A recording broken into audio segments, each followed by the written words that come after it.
दर्शक बंधु धर्मज्ञान TV YouTube channel परिवार को आपण मान को स्वागत।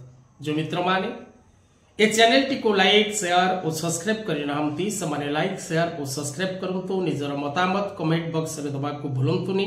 जो माने कार्यक्रम टी को देखुचंती जय जगन्नाथ जय महाकाल लिखिबा को कदापि भूलंतु नाही। जदि आपणकर किछि प्रश्न रहिछि ज्योतिष भित्तिक तेबे आपण तळे कमेंट माध्यम रे जणांतु एवं कॉल माध्यम रे बुझिबा को चेष्टा करंतु। दर्शक बंधु जदि वास्तुजनित किसी समस्या रही तबे जोगाजोग करने को भूलंतु नहीं।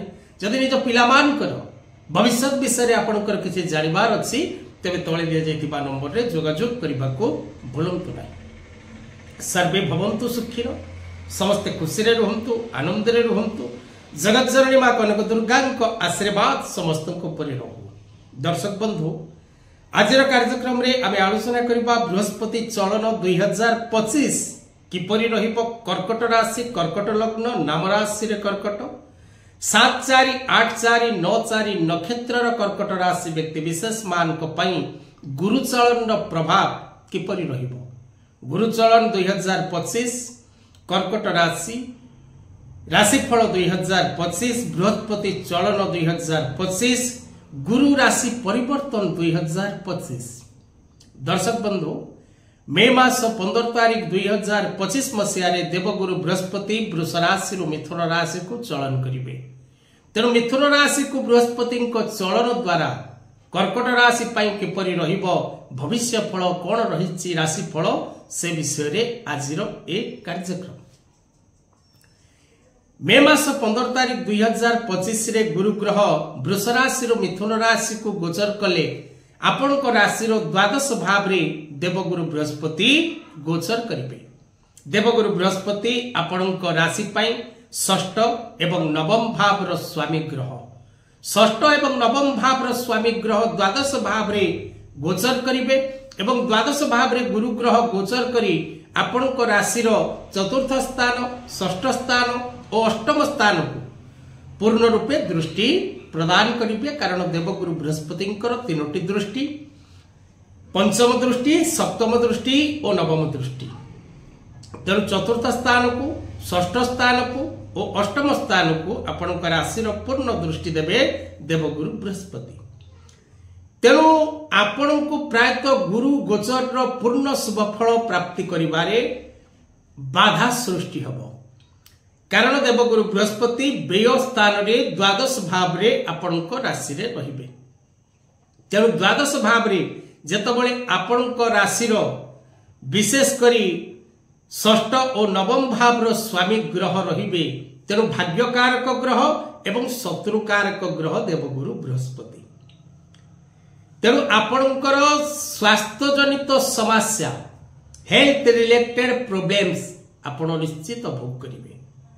गंठी जनित थंडा जनित पेट जनित उदर जनित जंत्रणा भोग करिवार जोग रही।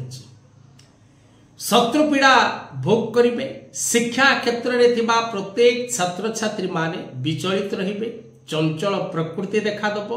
शिक्षा क्षेत्र रु सेमानकर श्रद्धा एवं स्पृहा पाठ पढ़िबा पई जो आग्रह रहिबा दरकार पिलामानकर से श्रद्धा आपणको पिलामानक पाखरे देखिबा को मिलिबो नाही। अचानक भाव रे धननाशर जोग सृष्टि होबो। धन नष्टर जोग सृष्टि होबो। धन क्षयर जोग सृष्टि होबो। धन चोरी होबार भय रहिछि। धन उधार सूत्र रे कहा को देबे ताहा मिलि न पारे। तेणु धननाशर जोग ए समय रे आपण भोग करिवे। मान सम्मान प्रति मध्य विपद रहिछि। सजाग रहिबे सतर्क रहिबे सावधान रहिबे। मनस्ताप विवाद क्लेश भोग करिबार समय 15 मे 2025 ठारू आरंभ होबो आपणको राशि पई। जो माने कर्मस्थान रे अछंती से कर्म आपणकर सरकारी हो बा से कर्म आपणकर बेसरकारी हो बा आपण सेल्फ इंडिपेंडेंस भाव रे किछि कार्य करूथांतु ना काहे।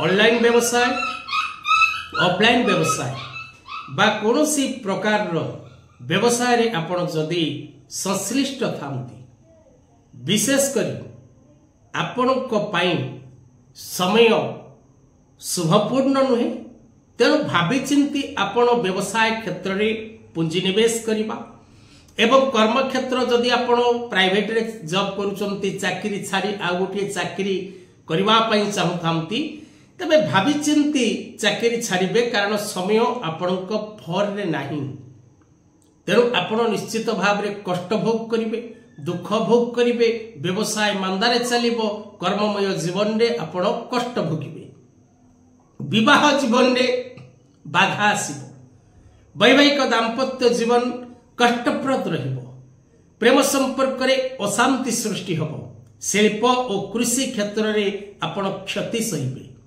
विशेषकर मित्र मानकर विरोध एवं आपणकर मान सम्मान जनित नष्ट बा मान सम्मान प्रति मध्य विपद रहिछि संतान मानक पई आपण चिंतित रहिबे भूमि भवन वाहन निमंते आपण कष्ट भोगिबे विशेषकर नानादि प्रकार दिगरु आपण को क्षति उच्च स्थान रु पतन बा उच्च कर्मस्थान पतन जोग मध्य रहिछि माली मकदमा कोर्ट कचेरी जनित समस्या भोग करिवे पितामातांकर स्वास्थ्य को नहीं चिंतित रहिबे अन्य को साहाय्य करी विपद रे पड़िबे अन्य को भरोसा करी आपण विपद रे पड़िबे एवं विवाद रे संधि हेबे वाद विवाद ठारू दूरे रहिबा को ए समय रे चिंता करंतु अन्य को भरोसा एवं विश्वास करंतु नहीं निज कर्म प्रति आपण जत्नवान होंतु निज स्वास्थ्य प्रति आपण मध्य जत्नवान होंतु समय को सुधारिबा पई वर्ष तमाम आपण खुशी और आनंद लाभ करिबा पई समस्त प्रकार विपद रु मुक्ति पाइबा पई महादेवंकर दर्शन करंतु महादेवंकर पूजन करंतु एवं प्रत्येक संक्रांति को संक्रांति जदि पारंती ब्राह्मण देवता निज गृह को निमंत्रण करी अर्ण वस्त्र दक्षिणा दबा को भूलंतु नहीं मां त्रिशक्ति त्रिदेव जंत्र कवच धारण करंतु विशेषकर जदि रत्न धारण करने को चाहती मोती सहित पुखराज रत्न धारण करंतु एवं प्रत्येक समय नमो भगवते वासुदेवाय मंत्र पाठ करंतु आज कथा वस्तु को एठी रखिबा जय।